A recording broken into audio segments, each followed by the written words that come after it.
cet atelier sur les leviers du changement de comportement. On a vu que potentiellement, il y en a quand même beaucoup à venir. Donc, vu qu'on a déjà pris du retard, je vais faire très vite, juste pour vous dire qu'on avait un étendu potentiel de levier possible à vous présenter qui était absolument immense et que forcément, il a fallu faire du choix. Donc, c'est forcément une toute petite partie de ce qui est possible. Et il y a d'autres exemples qui sont tout à fait aussi intéressants pour ce sujet-là, d'autres ateliers dans d'autres d'après-midi sur des outils, sur le BTP, il y a plein de choses possibles. Donc, on vous encourage à aller voir ensuite ce qui a été fait sur les autres ateliers quand ça sera en ligne sur Cyclope. Voilà. Je laisse tout de suite la parole à Cécile qui va vous parler des évolutions réglementaires. Bonjour, donc je suis Cécile Gutiérrez, chargée de mission économie verte et économie circulaire à l'ADREAL Occitanie. Donc pour commencer l'atelier, on voulait vous parler du levier réglementaire, qui n'est pas le plus sexy, mais qui peut être très efficace. Donc quand on pense à réglementation, on peut penser au côté coercitif, où on va avoir des obligations, des interdictions, des normalisations. On va essayer d'éviter les comportements nocifs. On va avoir des incitations financières, ça peut être des primes, ça peut être des taxes, ça peut être des subventions pour changer les comportements ou en tout cas accompagner les changements de comportement.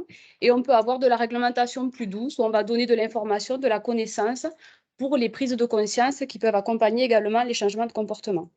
Donc, je vous propose d'illustrer mon propos avec la loi AGEC, donc, qui est la loi relative à l'économie circulaire et à la lutte contre le gaspillage. Donc, c'est une loi qui a été promulguée en février 2020.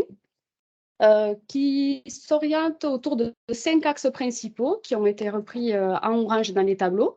Donc, l'objectif principal, c'est d'accélérer le changement de modèle de production et de consommation afin de limiter les déchets et préserver les ressources naturelles, la biodiversité et le climat. Donc, c'est vaste. Donc, pour illustrer le propos dont je vous parlais avant, on va avoir effectivement des interdictions. Donc, par exemple, pour lutter contre le gaspillage des ressources, on va avoir l'interdiction de la destruction des invendus non alimentaires.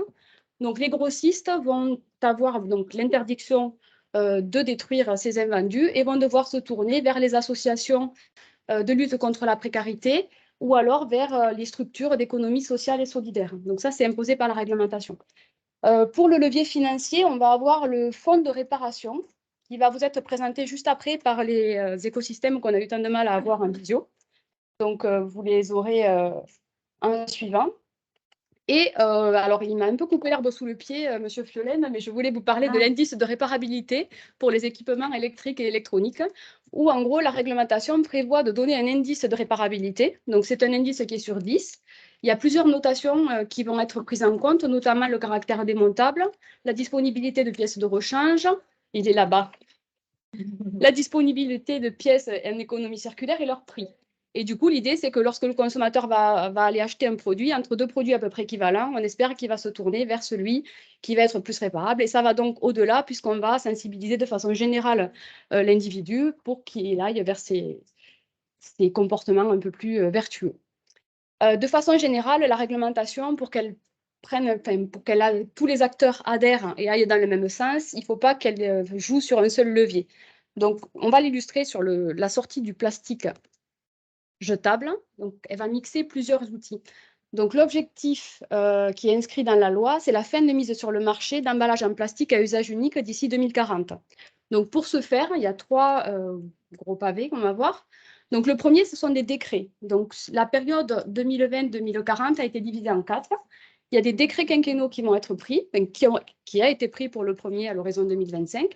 Et dans ces décrets, on va prendre les objectifs qui sont atteignables. Donc, on a fait une étude potentielle 3R, donc pour réduire, réemploi, recycler. Cette étude a montré que le taux de recyclage en 2020 est à peu près de 27% et on a essayé d'estimer jusqu'où on pourrait aller en 2025. Donc, le décret a été rédigé en accord avec les ONG, industriels, collectivités, associations, et on l'a écrit dans le marbre. Les objectifs sont fixés. Donc, j'en ai repris quelques-uns, mais il y en a plusieurs, donc notamment 20% de réduction des emballages plastiques à usage unique.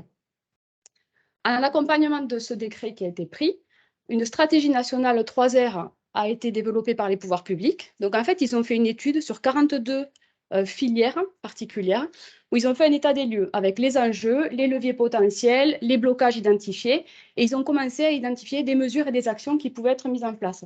Et l'idée, c'est de mâcher le travail des industriels en particulier, mais des acteurs de façon générale pour qu'ils s'approprient ce travail et qu'ils se mettent en marche pour aller dans dans le sens de l'objectif qui est recherché. Et parallèlement, on a les mesures d'interdiction rapide. On connaît tous les gobelets, les touillettes, les pailles. Donc, il y a un échéancier qui a été mis en place. Je vous ai remis la reprographie qui est disponible sur le site du ministère de l'écologie. Ce n'est pas très lisible là. Mais donc, voilà, il y a des interdictions qui vont accompagner cette sortie du plastique à usage unique d'ici 2040. Un autre sujet qui a fait l'objet de plusieurs outils également, c'est pour le traitement des déchets. Et même plus que ça, la prise en compte du cycle de vie du produit. Donc, c'est l'accélération de la filière REP. Donc, la filière REP, c'est la filière responsabilité élargie du producteur. Donc, c'est un principe qui est apparu dans la loi depuis 1975. Je ne vais pas vous refaire à tout l'historique, mais en gros, c'est le principe du pollueur-payeur qui était initialement lancé pour la gestion des déchets uniquement. Donc, l'idée, c'est qu'une personne responsable de la mise sur le marché français de certains produits est responsable de tout ou partie des coûts de gestion du déchet. Donc, pour ce faire, ils peuvent soit former un système individuel approuvé par l'État, soit mettre en place des structures collectives à but non lucratif qui sont les éco-organismes. Donc, à partir du moment où ils adhèrent à un éco-organisme, l'éco-organisme prend leurs responsabilités et est chargé du traitement de déchets en fin de vie. Donc, pour être agréé par les pouvoirs publics, il y a un cahier des charges qui est défini pour les filières qui sont identifiées REP. Les éco-organismes ou systèmes individuels postulent à ce cahier des charges et quand elles ont justifié qu'elles ont les moyens techniques, financiers, la bonne gouvernance pour répondre à ce cahier des charges, ils sont agréés pour maximum 6 ans renouvelables. Donc ça, c'était le principe qui était défini initialement. Ce qu'a permis la loi AGEC, c'est d'aller plus loin. Là où jusque-là, on faisait du traitement de déchets, il demande aux filières REP de prendre en compte l'ensemble du cycle de vie du produit. Donc, les filières REP vont aller sur favoriser l'éco-conception, prévenir les déchets, donc il va y avoir aussi de l'information, l'allongement de la durée de vie, le soutien à la réparation et le réemploi. Donc, la loi va permettre de renforcer l'atteinte des objectifs chiffrés. Elle va notamment imposer aux producteurs d'élaborer des plans quinquennaux d'éco-conception. Donc, les filières REP vont devoir accompagner les producteurs pour aller sur ces plans quinquennaux d'éco-conception. On a d'ailleurs une modification du régime de sanctions pesant sur les éco-organismes. Alors, avec une graduation, ça peut aller de l'amende administrative jusqu'au retrait de l'agrément. Mais voilà, on a augmenté les sanctions pour que les éco-organismes fassent leur travail le mieux possible. Il va également y avoir la mise en place de systèmes de primes pénalités pour encourager les produits plus vertueux, plus respectueux de l'environnement. Donc, l'idée, c'est que pour chaque produit mis sur le marché, le producteur verse une éco-contribution à l'éco-organisme et l'éco-organisme se sert de ça pour faire le traitement du déchet et la prévention du déchet. Plus un produit sera éco-conçu ou aura des qualités environnementales, moins on lui demandera une éco-contribution importante. Donc, j'avais peur de me perdre à la fin.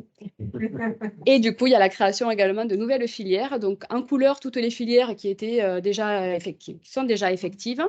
Et la loi AGEC a prévu la mise en place de nouvelles filières. Donc, on pourrait mettre en couleur celle de 2022, puisqu'elles sont toutes en place. Bâtiment, c'est très récent. On a eu plusieurs agréments qui sont sortis en début de mois. Donc, les éco-organismes sont en train de se mettre en ordre de marche pour pouvoir récupérer gratuitement les déchets de bâtiments pour la fin de l'année. Et donc, un autre outil qui a été mis en parallèle, c'est la mise en œuvre et le pilotage du fonds de réparation. Donc, c'est un fonds qui va être piloté par les éco-organismes et qui va vous être présenté juste après. Je crois que j'ai fait plus vite que ce qui était prévu, mais c'est pas plus mal. C'était l'objectif. Bon, voilà, il y a des questions après si jamais je suis allée vraiment trop vite. Est-ce que vous avez des questions pour l'instant ou est-ce qu'on enchaîne tout de suite sur le fonds de réparation? J'ai été très claire ou je vous ai perdu? On va dire très clair. Très clair, très clair. Eh bien, je crois qu'on peut vous laisser la parole. Eh bien, allons-y. Allez, nous allons partager notre éccran. Sinon, on peut le faire. Ça y est. On a le support, du coup, vous me faites un petit signe quand vous voulez que je change. Bon, ce sera comme vous voulez, ce sera peut-être plus simple qu'on le partage comme ça en fonction du rythme des propos et des questions. Ça nous permettra de caler la slide au propos, si vous le voulez bien.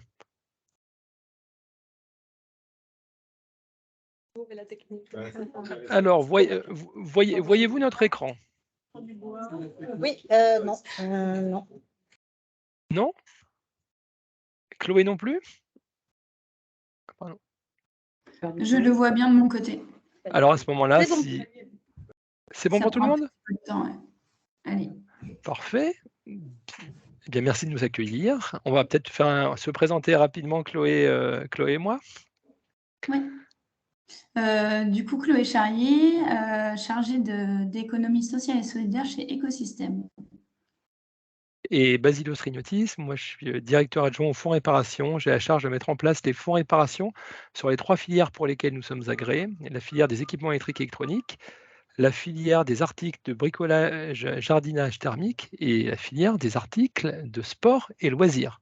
Et aujourd'hui, nous allons faire un focus sur le fonds réparation de la filière des équipements électriques et électroniques que nous avons co-construit ensemble, Écosystème écologique. Alors, pourquoi tout d'abord le fonds réparation?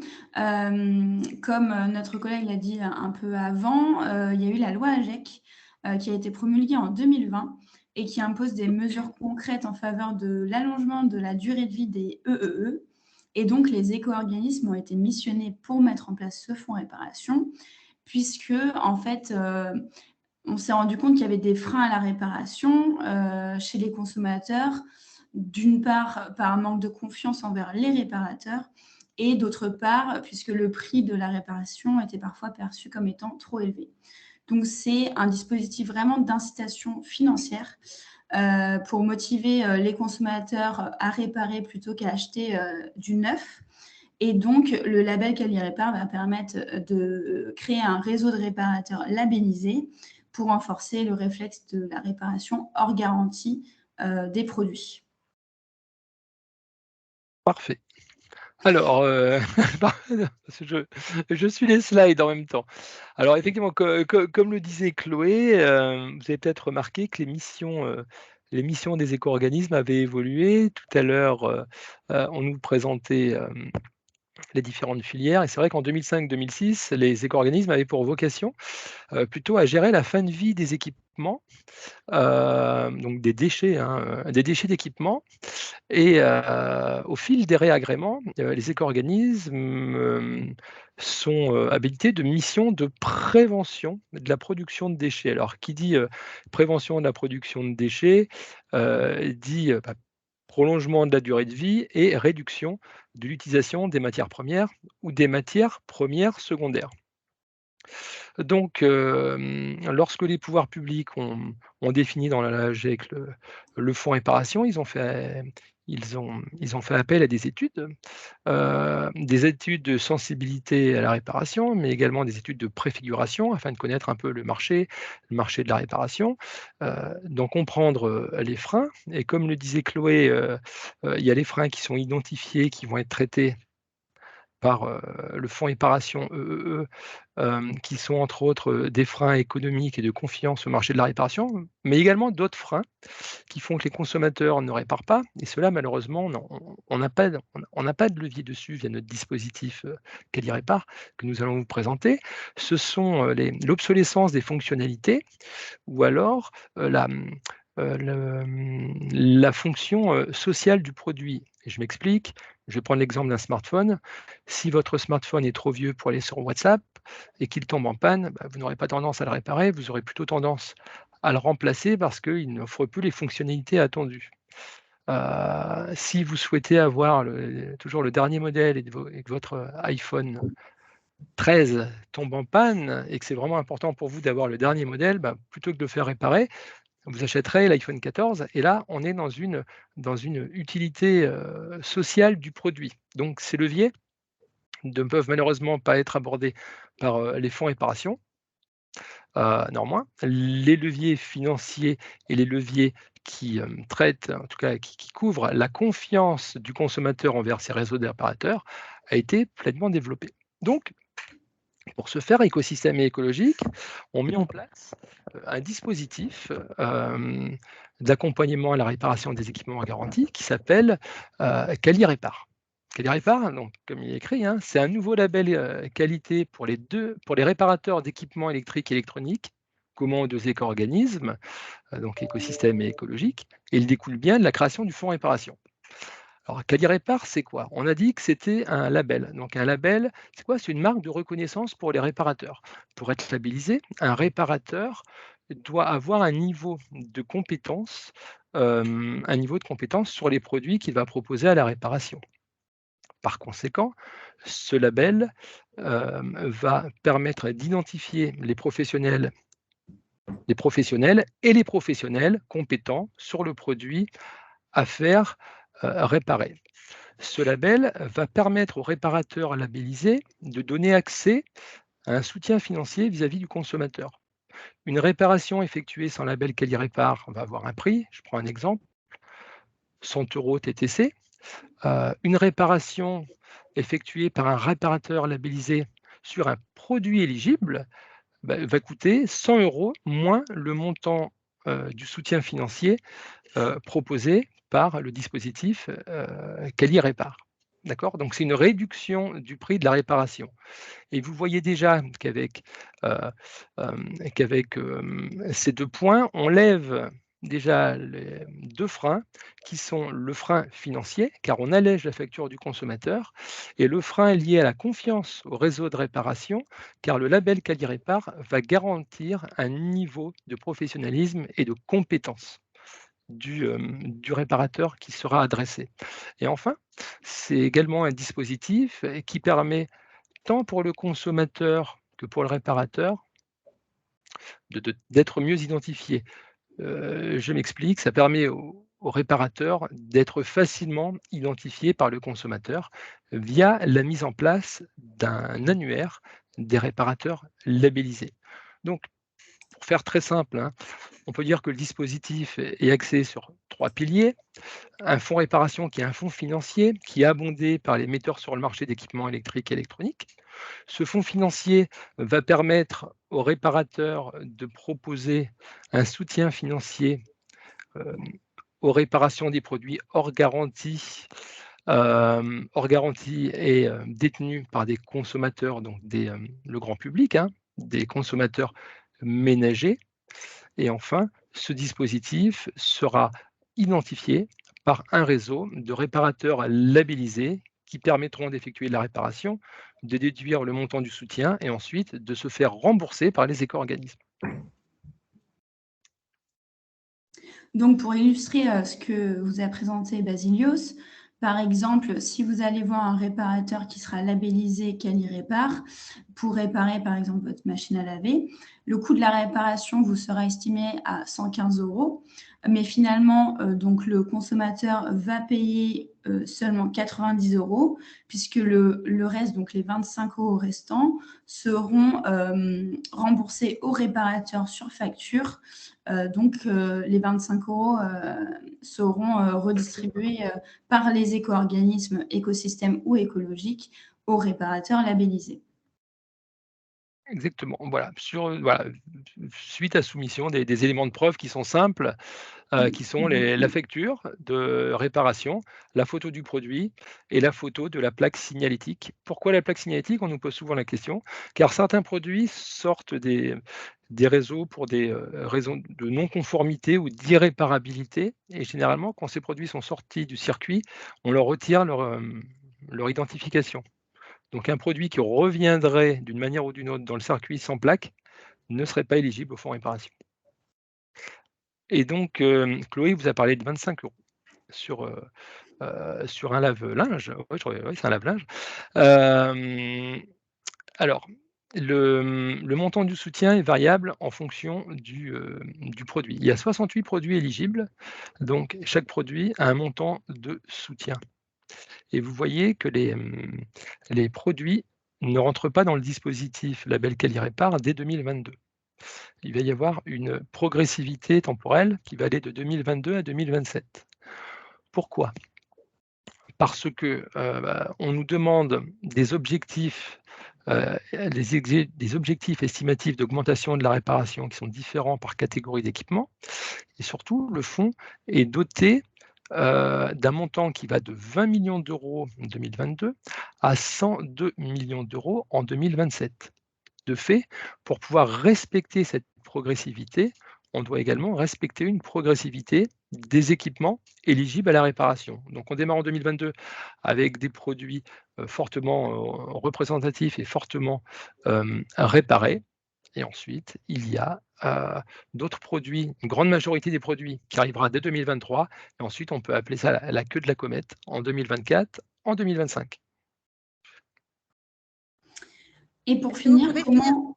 Oui, Est-ce que vous pouvez finir on va finir. Merci beaucoup.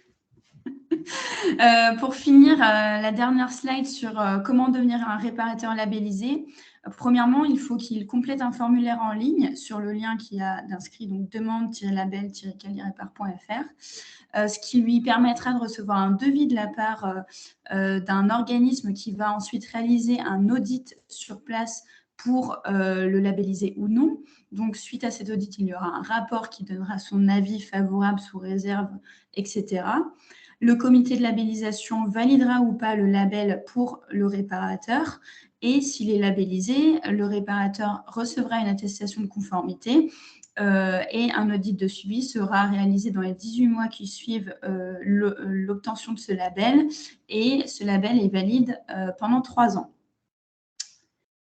Et Basilio, si tu veux finir. Oui, alors très rapidement, hein, j'ai compris qu'on avait consommé notre temps. Donc, les actions en cours, hein, donc nous sommes en train de labelliser les réparateurs avec différents plans pour accélérer la labellisation. Objectif, début décembre, 1000 sites de réparation labellisés. Et donc, en parallèle de cela, nous sommes en train nous avons déjà mis nos dispositifs de gestion des demandes de soutien pour les réparateurs. Et là, nous sommes en train de développer les annuaires des labellisés, le démarrage prévisionnel du label, enfin du fonds réparation au grand public est prévu pour la fin d'année. Voilà, donc normalement décembre 2022. Merci beaucoup. Voilà. Merci à vous. Y a-t-il des questions? Oui. Vous entendez ou pas? Vous devez venir par là. Allô? Bonjour. Bonjour. Donald Lecomte de la DRAF Occitanie. Moi, j'ai une question, c'est le ticket d'entrée justement pour les réparateurs, il est de combien? C'est-à-dire, en gros, ça coûte combien d'être labellisé pendant 3 ans? Alors, j'ai même, alors, il y a un coût et pendant ce temps-là, je vais chercher un visuel comme ça, je vais vous montrer. Voilà, un visuel vaut mieux que 1000 propos. En fait, il y a une partie du coût qui est prise en charge, 70% est prise en charge par les éco-organismes et les 30% restants sont à la charge du réparateur. C'est entre 150 à 300 €, il me semble, à la charge du réparateur. Voilà, et je vais vous mettre je vais vous partager la grille très rapidement. Hop. Et comme ça, parce que sinon, Et ensuite, l'audit, c'est à peu près une journée par réparateur. Exactement. Voyez-vous le tableau? Oui. Donc en fait, alors un audit pour un réparateur qui travaillerait sur un seul site, dont 1 à 2 personnes seraient concernées par la labellisation. Il peut avoir 2 techniciens ou une personne qui fait du pré-diagnostic au téléphone, une personne qui répare. À ce moment-là, lui aurait un coût de base de son audit qui est de 1 490 €, qui est constitué d'un audit initial, comme le disait Chloé, et d'un audit de suivi à 18 mois, sachant que le cycle d'audit est de 3 ans. D'accord? Pour l'ensemble de ce cycle d'audit de 3 ans, le coût global est de 1 490 €, dont 70% est pris en charge par les éco-organismes, ce que vous voyez à droite, et 30% pour le réparateur, soit les 447 € lissés sur une année. Ça revient pour un réparateur à 149 € par an. Après, si ce réparateur, toujours en monosite, a plus de 2 personnes à faire labelliser au sein de sa structure, donc de 300 personnes, il y a un supplément de 500 €, mais qui est toujours partagé en termes de prise en charge des coûts, hein, entre l'éco-organisme, des éco-organismes à hauteur de 70% et le réparateur à hauteur de 30%. Donc dans ce cas-là, un coût total de 1 990 € reviendrait à 597 € pour le réparateur sur 3 ans, soit 199 € par an. Est-ce Merci clair? beaucoup. Mais je vous en prie. est-ce qu'on peut éventuellement donner vos coordonnées aux personnes qui nous demanderaient d'avoir plus de renseignements? Est-ce que c'est possible ou est-ce qu'on peut trouver l'information quelque part? Oui, tout à compliqué, fait. nous. On les a mis dans le PowerPoint, donc n'hésitez pas à les communiquer. Très bien, parce qu'il nous reste très peu de temps pour finir notre atelier. On a encore beaucoup de choses à Très bien. écouter. Il y a des gens qui ont des trains à prendre ensuite. Voilà. Ouais, pas de souci, mais en tout cas, s'il y a Merci d'autres beaucoup. questions, on reste joignable sur nos adresses mail. Merci, au revoir. Au revoir. Vous pouvez rester pour écouter la suite si vous voulez. Hein. Eh bien, avec Bien sûr. plaisir. D'accord. On coupe la caméra, mais on écoute. À très vite. Et le micro.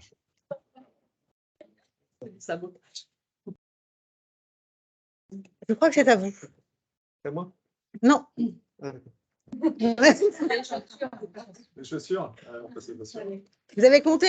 Parce que, comme ça, on vous laisse pas une minute pour réfléchir, parce que les minutes sont comptées. Je vous laisse gérer. Même un petit minuteur pour voir où on en est. Ok, super. Donc, normalement, vous avez à peu près tous compté combien vous avez de chaussures personnellement. Du coup, combien à moins de 10 paires? Ah oui, quand même. Combien entre 10 et 20 paires? Ouais, j'ai l'impression qu'il y en a qui lèvent 2 fois la main. Entre 20 et 40. Alors, plus on monte, plus on se sent mal à l'aise, mais il n'y a pas de jugement, je vous assure. 40, 60 et plus de 60. Eh ben, c'est bien. C'est bien d'être honnête. Alors, pourquoi on vous dit ça? En moyenne, on a piloté une étude pour l'ADEME qu'on vous présentait. Et en moyenne, les personnes qu'on a rencontrées et avec qui on a travaillé avaient 29 paires. Mais avec un grand écart type, il y avait 21 foyers, ça allait de 9 à 84 par personne. Donc, on voit. Sur 21 foyers. Sur 21 foyers, donc il y avait plusieurs personnes. Et de façon malheureusement non surprenante, c'était très genré. Évidemment, le 9, c'était un homme, 84, c'est une femme. Mais en moyenne, évidemment, les femmes avaient plus que les hommes, même s'il y avait beaucoup d'hommes qui avaient plus que les femmes. Donc, ce n'est pas une règle absolue. Alors, pourquoi on vous dit ça? Donc, je suis Florian César, je suis directeur d'un bureau d'études à Montpellier où on fait de l'accompagnement collectivité entreprise sur les questions énergie, climat, sobriété, économie circulaire et RSE. Et j'ai travaillé avec Diane. Diane Ballona-Roland, directrice du cabinet Temps et Libre, cabinet conseil en organisation et organisme de formation. Voilà. Et on a travaillé pour l'ADEME sur une opération qui s'appelle Aux échanger, donc une opération foyer témoin pour ceux qui ont l'habitude, c'est-à-dire qu'on identifie des foyers auxquels on les amène dans une démarche et on expérimente avec eux et on mesure les effets ou pas, est-ce que c'est reproductible, qu'est-ce qu'on a. Vous allez vite comprendre avec cette photo qu'effectivement, une photo d'un reportage de Paris Match sur l'opération où c'était un foyer témoin sur nos possessions d'objets.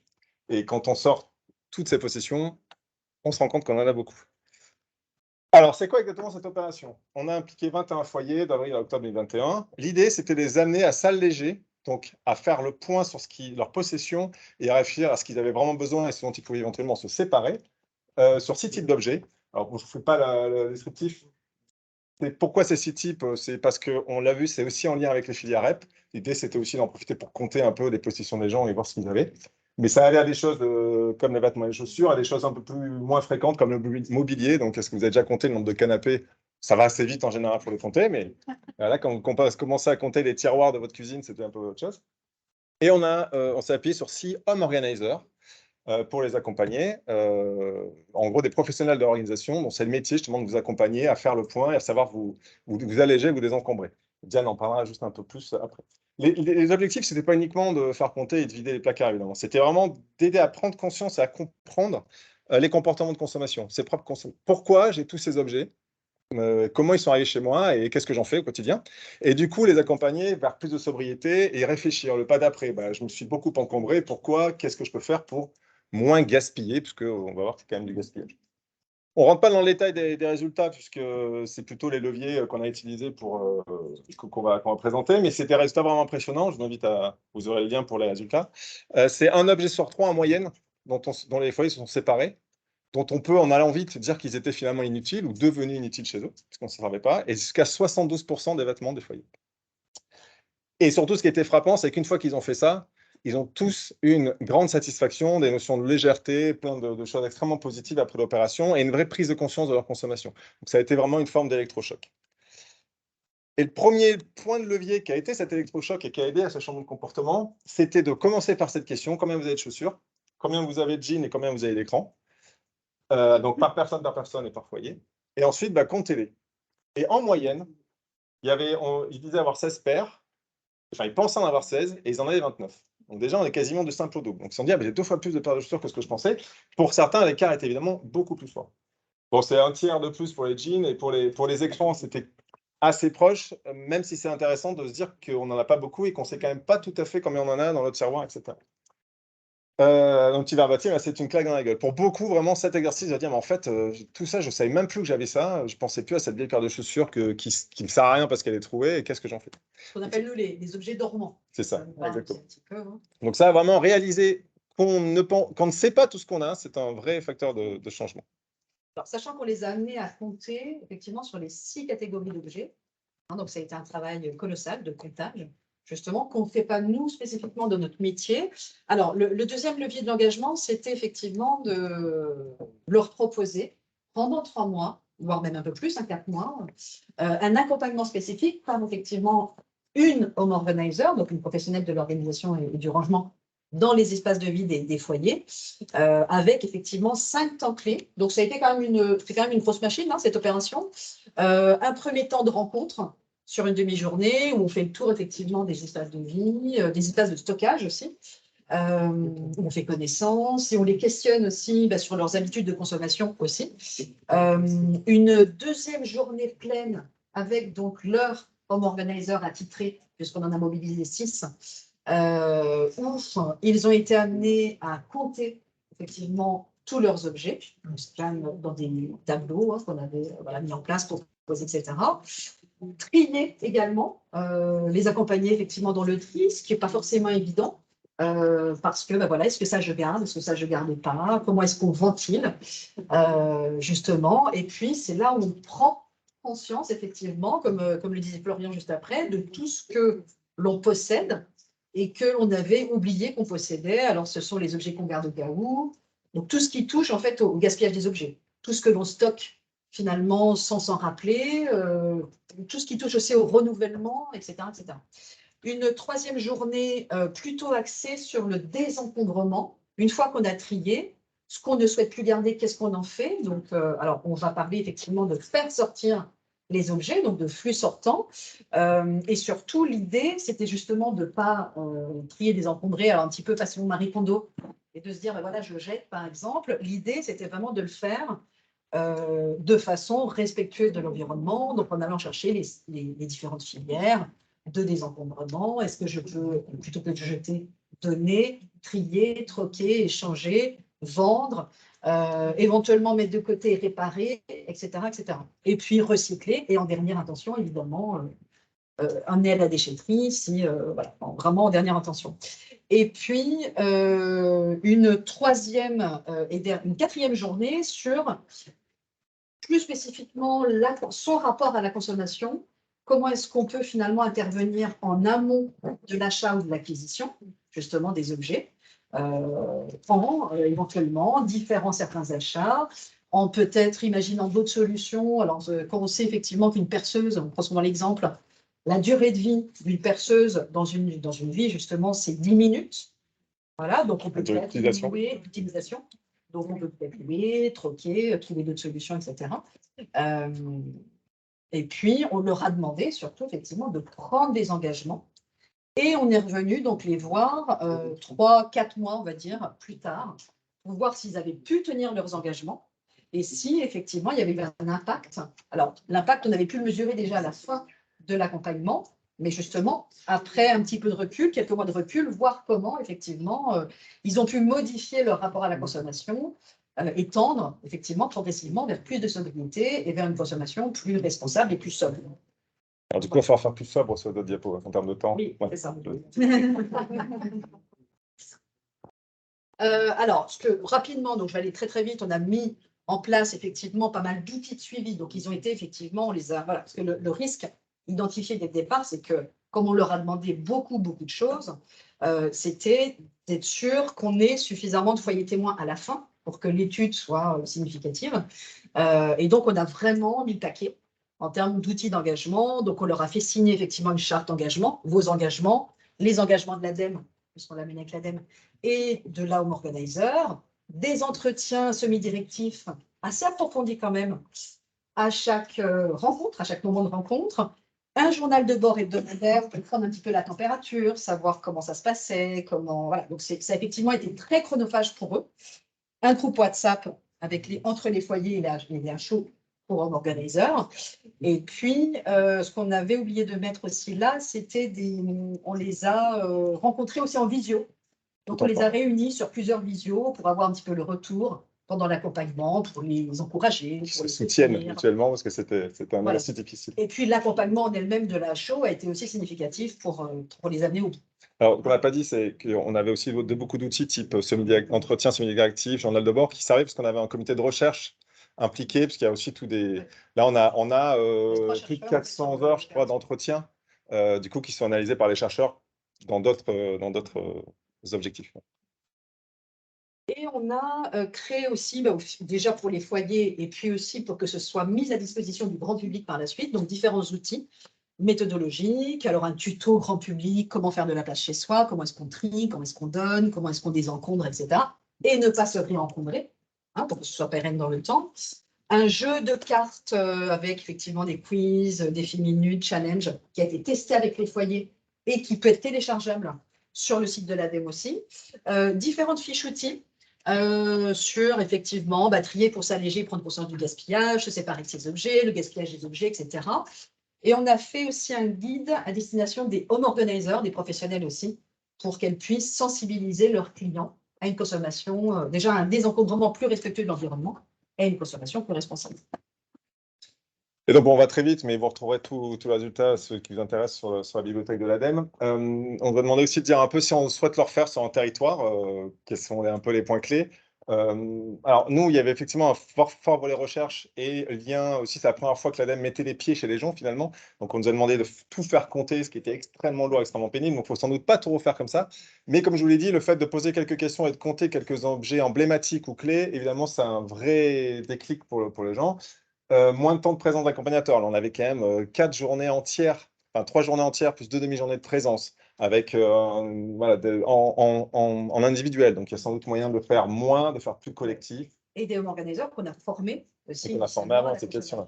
Responsable et différentes filières, etc. Après, ce qui est important, c'est une bonne sélection des foyers parce qu'on leur demande quand même. C'est quelque chose que beaucoup veulent faire, mais bon, s'y lancer, c'est quand même un exercice. Il faut du temps, il faut de l'engagement. Voilà, il faut quand même s'engager à aller jusqu'au bout et en rendre compte. Bon, nous, on avait fait 6 catégories un peu imposées avec l'ADEME, mais il y a finalement certaines qui n'ont pas eu beaucoup d'intérêt. Les outils de bricolage, il y a peu de foyers chez lesquels c'était pertinent de désencombrer ou d'aller compter le nombre de vis. Parce que pour certains, ils ont fait ça. Et peut-être qu'à l'inverse, beaucoup souhaitent se désencombrer sur des papiers administratifs ou des papiers, sur des livres. Voilà. Des choses comme ça qui reviennent souvent, je pense que ça parle à beaucoup.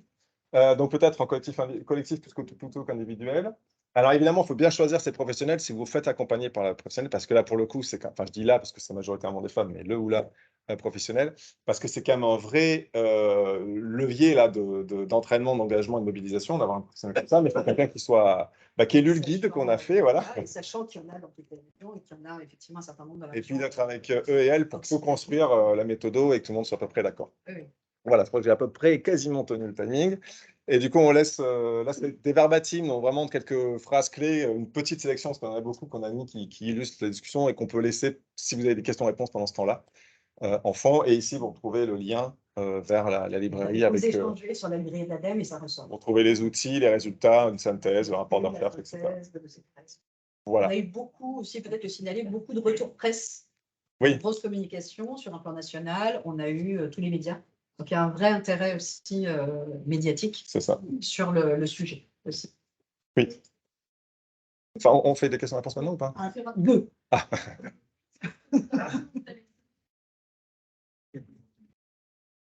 Ouais, alors on a fait des communications par plein de canaux différents, par des relais associatifs d'associations de consommateurs. On a évité les angles trop environnement, parce qu'on ne voulait pas forcément des gens trop militants de la base qui pouvaient être déjà pas mal engagés sur la démarche. Mais on a plutôt appris l'angle, par exemple, consommateur, parce que voilà, ceux qui se questionnent sur ce qu'ils consomment, mais pas forcément sous l'angle sobriété. Et on a fait plein de relais comme ça, des relais aussi informels. Et on a eu, je crois, plus de 200 candidatures. La sélection, il y avait plein de critères, mais il fallait une diversité de profils. On a essayé d'avoir. Alors, évidemment, on n'a pas eu, peut-être en termes de revenus, par exemple, on n'a pas eu des revenus les plus faibles.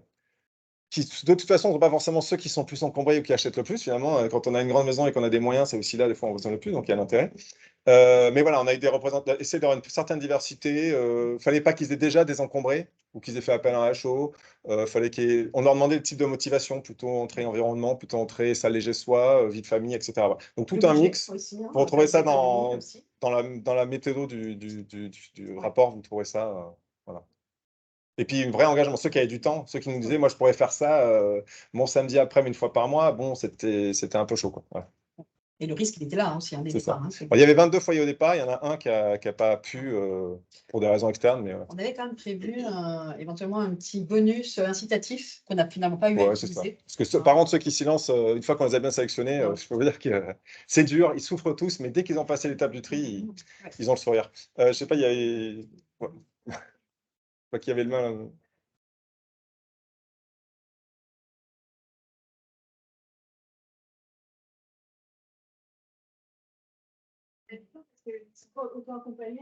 C'est ça. Ça, c'est un vrai enjeu. Alors, non, après, on peut le faire. Déjà, on peut utiliser les outils qui sont mis à disposition. Mais après, ça peut se dupliquer sous forme d'ateliers collectifs, par exemple, de réflexion sur des temps plus courts, sur peut-être des auto-accompagnements plus courts, parce qu'on peut arriver seul, on l'a tous fait au moment de déménagement ou autre, à trier des encombres, etc. Donc, on peut accompagner sous forme d'ateliers collectifs, par exemple, y compris sur plusieurs séances. Ça peut tout à fait se faire. Après, l'idée, la retombée presse qu'on a eue, la retombée média qu'on a eue, a montré aussi que, en fait, montrer les gens qui y arrivaient et surtout ce qu'ils en retiraient étaient des déclencheurs chez beaucoup de gens derrière de se dire, OK, alors comment je m'y lance? Donc, je fais appel à un professionnel si j'ai envie ou si j'ai des moyens. Je fais prendre les outils que vous me donnez à disposition. Il y a ce côté, j'ai toujours eu envie de le faire, mais là, je vois qu'ils l'ont fait, qu'ils y gagnent vraiment beaucoup. Allez, je m'y lance. C'est aussi un bon levier d'engagement, ça. Les résultats ont été un bon levier pour ça. Voilà. Juste ajouter sur ça, il y a peut-être une notion à avoir aussi sur le voisinage ou sur un quartier ou dans un immeuble pour favoriser la mutualisation. Exactement. Alors ça a créé en fait les foyers qui étaient lancés pour beaucoup, où ils ont eu cette logique finalement d'aller voir leurs voisins ou de se dire j'ai ça ou des amis. Alors après il y a la dynamique du moi je l'ai fait et ça donne envie aux autres et même je vais t'accompagner maintenant que je l'ai fait. Donc là, c'est ça. Et après voilà. Dans les résultats, en fait, il y a des gens, et ça va loin, je ne sais pas si c'était dans un Avamatine, mais quelqu'un qui dit j'ai acheté une voiture plus petite parce que je me suis dit, en fait, j'ai repensé ma consommation, donc j'ai aussi cru des liens, mutualiser des équipements, etc. Et vous regardez dans les résultats, il y a eu jusqu'à, pour certains foyers, 60% de l'espace libéré dans les foyers. Ouais. Donc au prix du mètre carré. Après, on a la journaliste de Paris Match. La journaliste de Paris Match voulait déménager. Elle n'en pouvait plus dans son appartement parisien. 90 mètres carrés à Paris, ça va quand même. Mais avec 3 enfants. Et elle a dit, après l'opération, elle a dit, mais en fait, on reste parce que j'ai redécouvert mon appartement et on y vit bien maintenant, on a l'espace. Voilà. Merci beaucoup. Mais je voulais passer une journée. Exactement, ouais. On l'a déjà fait là. Merci. C'est à vous. Bonjour à toutes et à tous. Vous m'aviez dit 2 minutes. Je vais vous parler d'un territoire d'exception, mais vous le connaissez très bien, c'est celui de Grand Narbonne. Alors, c'est le sud de l'Aude, un territoire exceptionnel parce qu'il y a de merveilleux paysages, de très beaux restaurants, des événements hors du commun, et puis des gens qui trient. Alors, les Audois, et ceux du sud-Audois, parce que je ne maîtrise pas les autres, ils pratiquent le geste de tri depuis longtemps. Vous pouvez vous mettre ça comme ça, on enregistre. Ça fonctionne. On est plutôt des bons élèves. Seulement, notre travail et mon job, c'est effectivement de garder la mobilisation de ces usagers et d'essayer. Vous savez que la marge de manœuvre est encore très importante en matière de gestion et de valorisation des déchets, donc il faut motiver les troupes. On a eu la chance, grâce à Citeo, et je remercie Madame Potvin qui a cru en cette expérience, pu mettre en place, donc au niveau du Grand Narbonne, un test sur un matériel particulier grâce à la société RECO, qui est une filiale de Suez, donc qui nous a proposé de mettre en œuvre sur le territoire un système de récupération des emballages, bouteilles, canettes, par rapport volontaire. Et on a vu ce matin et cet après-midi qu'il y avait la notion d'innovation sociologique qui était importante, la notion aussi de fierté et d'appropriation du geste de tri.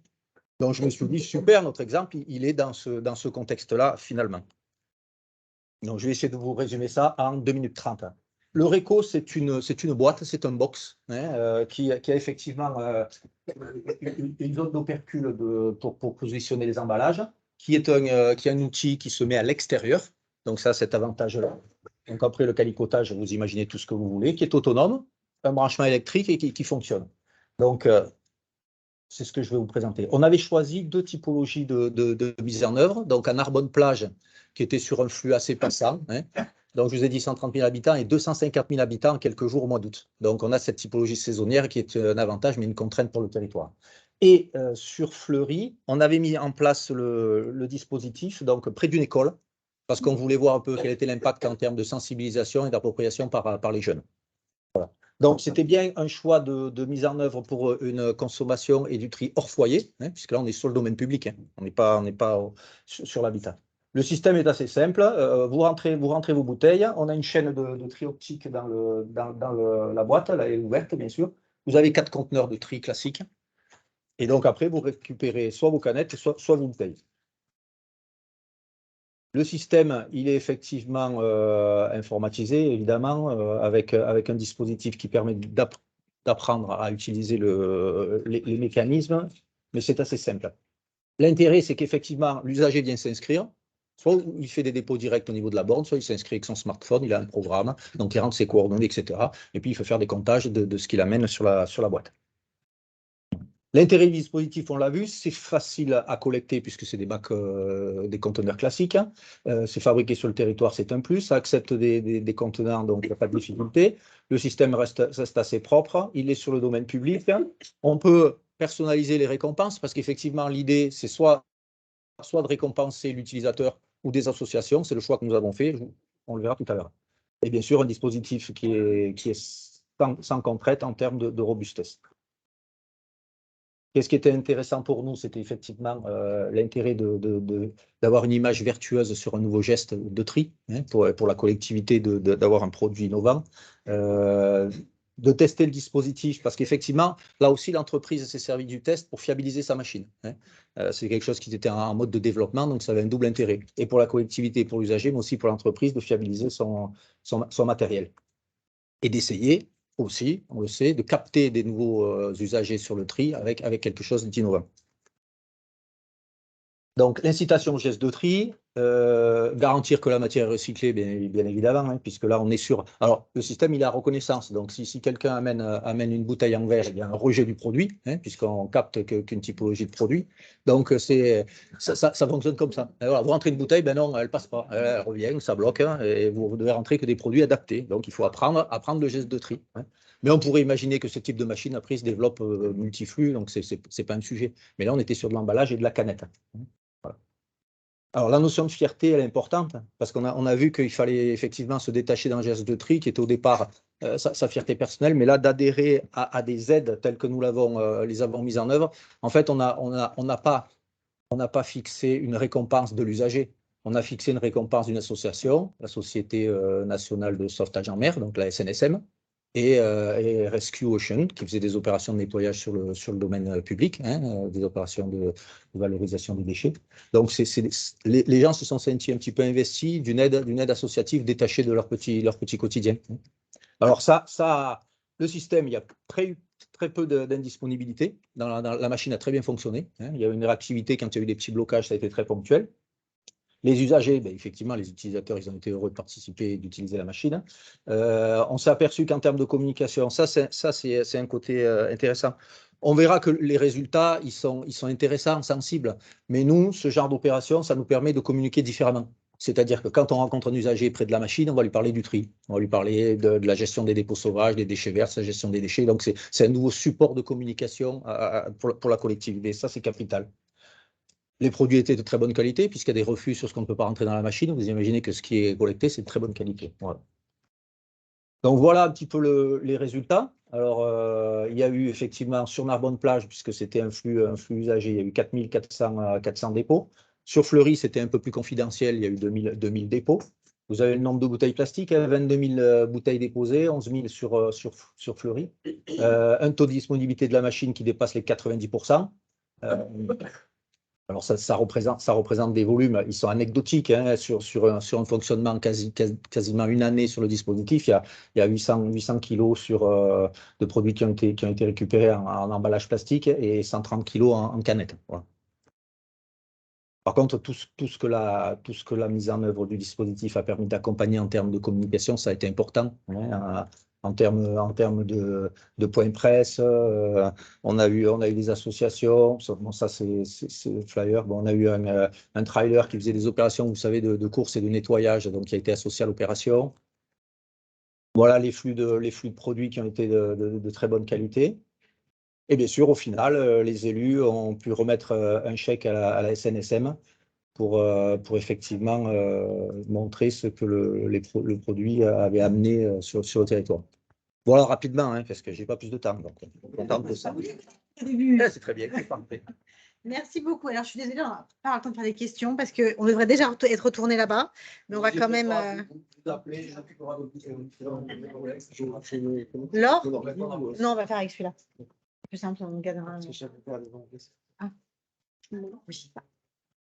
Bonjour à tous, Laure Potvin, je suis la directrice régionale de Citeo pour la région Sud-Ouest.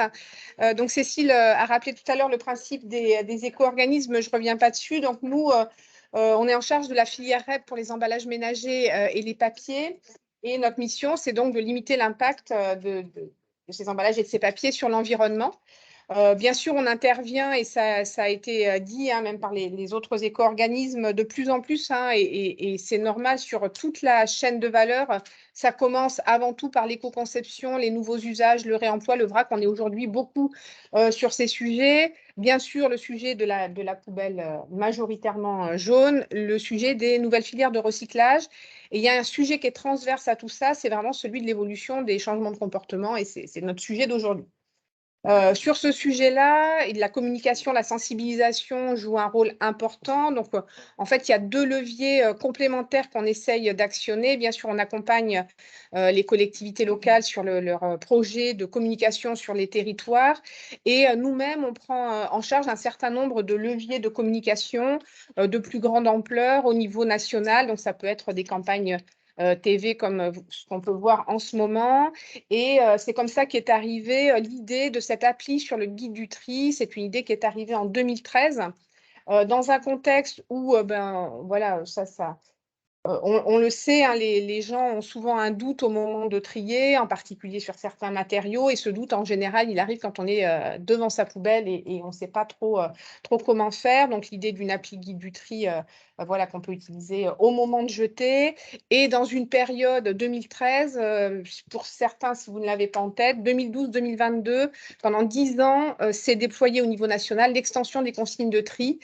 Donc, ça fait que pendant 10 ans, ce système sur lequel on pouvait avoir des doutes était un petit peu complexifié en plus parce que certains territoires avaient déjà, les pionniers avaient déjà mis en place l'extension.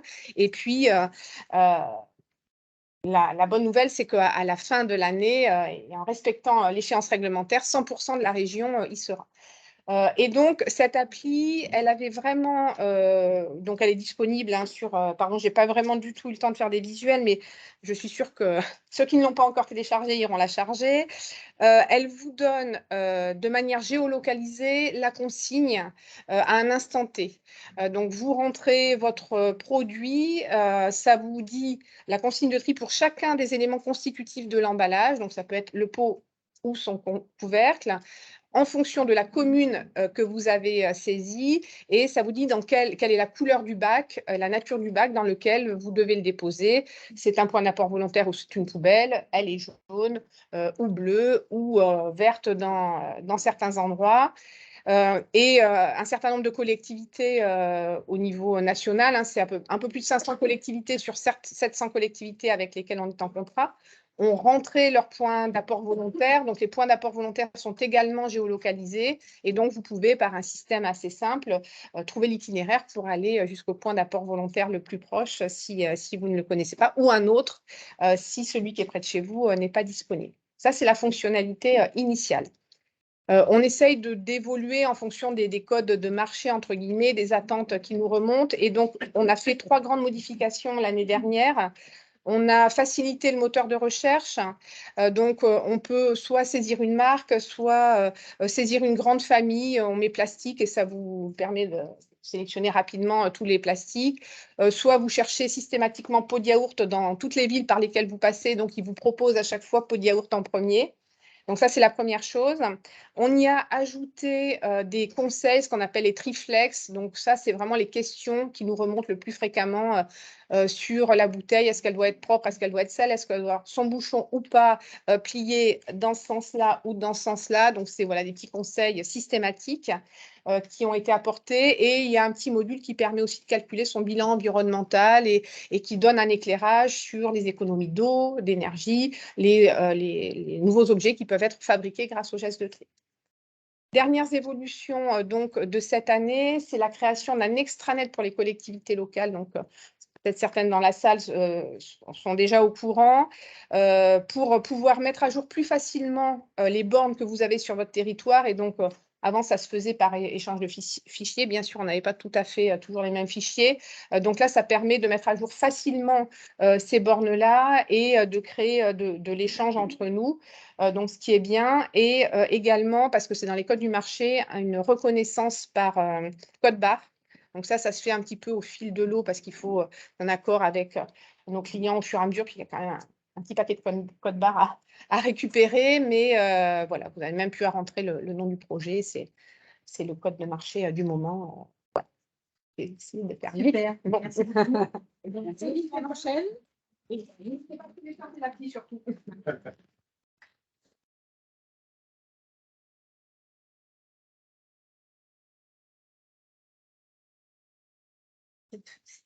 Non, je vais- Ça vient. J'ai mis bon, je vais faire ça.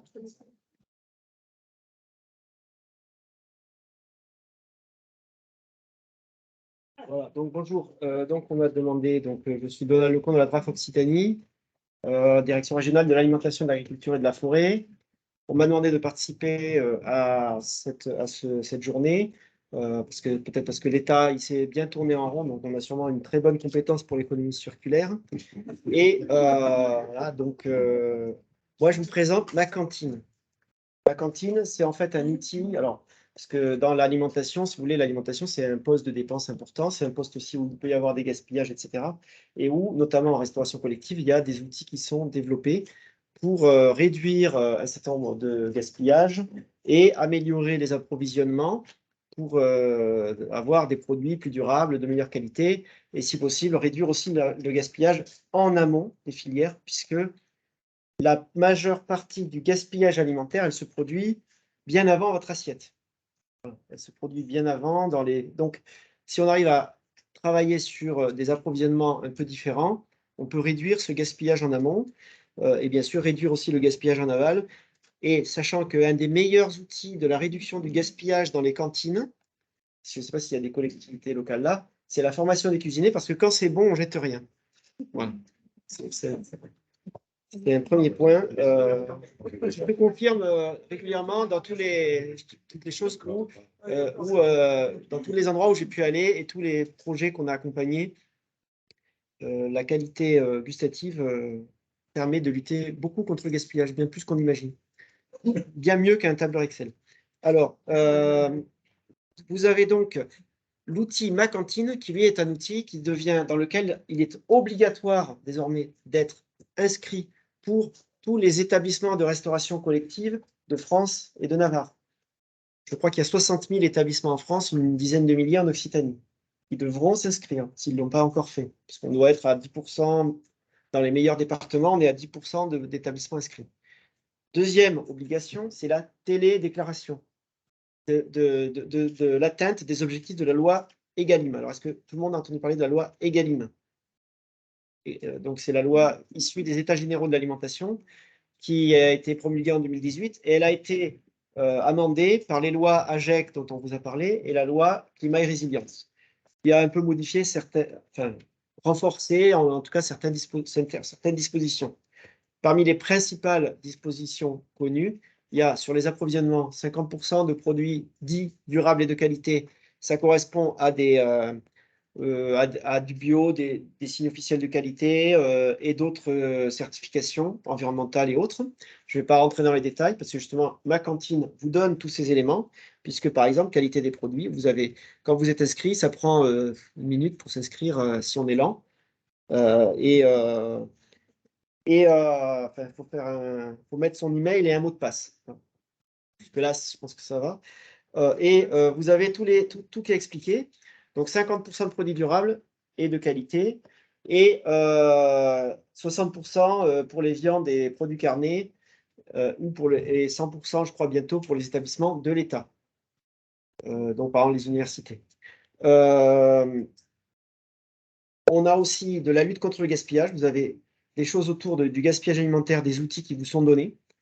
Il y a les dispositifs, mais il y a aussi tout un tas de documentation qui vous est donnée pour vous accompagner dans cette lutte. Donc, à travers de l'aide au diagnostic, des choses autour du don aux associations. Alors, le don, ça me gêne un peu de le mettre en lutte contre le gaspillage alimentaire, parce que l'objectif premier du don, c'est la solidarité. Mais il est vrai que ça peut avoir un impact quand même sur le gaspillage alimentaire. Et il y a tout un tas d'organisations maintenant qui se structurent pour essayer d'améliorer ce don, notamment par rapport à la question de la chaîne du froid, qui est un point important. Oui. Ça porte sur les cantines qui sont productrices, où on crée les repas. Alors, toutes les cantines, non. Les 10 000 établissements, ça comprend les offices satellites. Ouais. Vous avez à peu près 6 000 établissements où on fabrique et 4 000 où on dit office satellite, c'est-à-dire on réchauffe. Voilà, pour simplifier. Donc, ça fait 10 000 en tout. Ils doivent tous être inscrits, mais en général, c'est la cuisine centrale qui inscrit les autres. Pour ceux une cuisine centrale, elle fabrique les repas pour d'autres cuisines où on les réchauffe. Ou bien si c'est en liaison chaude, enfin bref, en tout cas, où on les sert en tout cas. Donc, c'est la cuisine centrale qui va inscrire. Alors, c'est pas très compliqué, c'est pas très long non plus. C'est un tout petit peu plus long que s'inscrire, voilà, que créer son profil. Après, mais c'est pas très long. Voilà. En quelques heures, on peut avoir fait tout. Et voilà. Il y a aussi sur les interdictions du plastique, on en a parlé. Les bouteilles en plastique, etc. Ça, c'est pas très compliqué de remplacer des bouteilles en plastique par des cartons. Un peu plus compliqué, surtout par exemple quand on est une restauration collective qui produit des dizaines de milliers de repas, par exemple la ville de Toulouse, ou d'autres, hein, ou un grand CHU ou d'autres organismes comme ça importants, de remplacer vos contenants alimentaires en plastique par des contenants alimentaires pas en plastique. Donc il y a la solution des barquettes pas recyclables, mais avec des contenants biosourcés, voilà. Mais c'est une solution plutôt provisoire et il faut aller plutôt vers des solutions inox, verre, autres, voilà, mais qui posent d'autres questions en termes voilà, de manutention, de consommation de carburant, etc. Donc voilà, sur cet outil, donc c'est macantine.agriculture.gouv.fr, pas très dur à retenir. Et vous vous inscrivez, même si vous n'êtes pas inscrit, enfin vous pouvez vous inscrire comme ça et sans être une cantine, quoi. Vous allez avoir toutes les choses et vous avez nos cantines, par exemple. Je vais juste vous montrer ça. Par exemple, on va prendre la Haute-Garonne.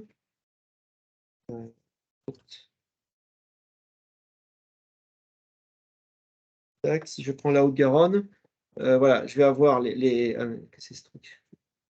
Bref, c'est pas grave. Ah oui, non, c'était dans statistiques. Les statistiques régionales. Voilà, là, c'est les statistiques vous voyez, nationales. On en a désormais, on a quand même 15 000 cantines publiées et 9 800 qui ont publié leurs données. Et l'évolution après, là, à partir de l'an prochain, ce sera de renseigner au fur et à mesure qu'on fait les achats, de renseigner la plateforme. Pour ceux qui n'ont pas de logiciel, parce que les logiciels de gestion des collectivités devront permettre d'alimenter automatiquement le flux pour pouvoir avoir en temps réel, on pourra dire en temps réel, paf, il y a tant de repas servis en restauration collective en France, en Occitanie, en Haute-Garonne, à Toulouse, à Montaudan. Et avec tant de pourcents de bio, etc. Ça, c'est un point. Après, il y a quand même des leviers financiers. Jusqu'au 31, je le dis parce que c'est quand même encore temps, 31 octobre 2022, s'achèvera, je parle notamment pour les collectivités et les porteurs de PAT, puisqu'il y en a un là, en Narbonne, vous avez un PAT. Oui, exact. Voilà. Qui ont des communes éligibles à la DSR cible, DSR fraction cible, dotation de solidarité rurale fraction cible. Il y a un appel à projet qui est un des derniers du plan de relance, qui s'appelle la mesure 14, cantine scolaire rurale, ouvert jusqu'au 31 octobre 2022, qui est l'appel à projet le plus simple du 20e et 21e siècle. D'accord ? c'est 500 à 7000 euros de l'heure de subvention obtenue à l'heure de travail du chargé de mission. C'est selon les 500 euros, c'est quand vous êtes dans un territoire extrêmement rural avec plein de petites communes, avec des tout petits effectifs qui sont tous au plancher. Parce qu'en gros, il y a 3-4 heures de travail par commune. Mais la subvention qui va être obtenue, ça va être 3 000 à 33 000 euros par commune. Gaillac-Groyer, 50 heures de travail, 250 000 euros de subvention obtenue. Bon, je pense que tout ça, c'est quand même des leviers financiers. Mais par contre, c'est que jusqu'au 31 octobre 2022. Et la prochaine fois, c'est soit au 22e siècle, soit après la guerre nucléaire. Moi, je préfère attendre le 22e siècle. Voilà. Il y a un autre dispositif qui permet de s'approvisionner en produits bio à beaucoup moindre coût, puisque par exemple la ville de Toulouse utilise ce programme européen, parce que l'Europe, on la critique souvent, mais on oublie que c'est quand même un levier intéressant. Le programme lait et fruits et légumes à l'école, la ville de Toulouse, 47% de ses fruits et 48% de ses produits laitiers bio ou sous signe officiel de qualité sont remboursés par l'Union européenne. Et en gros, la moitié de ce que ça lui coûte de donner des fromages bio ou SICO aux enfants ou des fruits bio, SICO il y en a moins, aux enfants, c'est à peu près la moitié, c'est remboursé par l'Union européenne. C'est un peu compliqué, notamment au départ, mais là aussi, j'ai calculé avec elle le temps de travail. Ça lui fait du 70 000 euros de subvention obtenue à la semaine de travail. Donc, Sandra Estrade, directrice de la clinique centrale. Alors, on est sur une grosse commune, mais si vous voulez, voilà, avec beaucoup de repas. Mais voilà, elle a aussi un peu plus de travail. Mais enfin, 70 000 euros la semaine, vous seriez d'accord de travailler pour ce salaire. Alors, ce n'est pas pour elle, évidemment, c'est pour que ce soit remis dans le budget de la collectivité. Ça permet avec ça de financer des actions de lutte contre le gaspillage ou d'améliorer la qualité des approvisionnements, de former les cuisiniers pour que les enfants mangent mieux et donc jettent moins, etc., etc., etc. D'accord ? Donc, programme Les Frais à l'école. Vous avez la chambre régionale, la chambre départementale d'agriculture de Haute-Garonne et toutes les chambres d'Occitanie qui sont financées de quelques jours par an par la DRAF Occitanie, par mois en fait, pour accompagner les établissements qui souhaitent avoir ce petit accompagnement administratif pour passer cette marche un peu haute de début. Une fois qu'on a passé la marche, ça va. Mais la marche est quand même un peu élevée. Mais on paye 6 à 8 jours par an d'accompagnement. C'est-à-dire, en gros, vous pouvez demander à la Chambre d'agriculture de venir chez vous et de passer 1 à 2 jours chez vous. Et c'est gratuit pour vous. Après, nous, on ne peut pas financer 150 jours par an et par département de chargé de mission chambre, mais quand on fait un calcul, si on peut gagner des dizaines de milliers d'euros sur un territoire donné, on peut peut-être payer des gens pour quelques centaines ou milliers d'euros pour en gagner des dizaines de milliers, pour que les gens mangent mieux, pour que les producteurs d'Occitanie fournissent leurs produits aux établissements scolaires d'Occitanie, publics et privés. Donc, les écoles privées, par exemple, Aveyron, 40% d'écoles privées, c'est un impact non négligeable pour tout l'enseignement. 40% des élèves en école privée dans l'Aveyron. Voilà, donc tout ça, voilà. Vous pouvez me contacter si vous avez des questions. Je ne vais pas détailler, mais il me semblait que ces chiffres-là sont importants parce que le levier financier, c'est quand même un outil important pour après mener des actions. Merci. C'est Christa qui devait conclure. Elle a vu sa santé. On est désolé pour le temps. Ça a bien glissé. Je pense que la conclusion est en cours.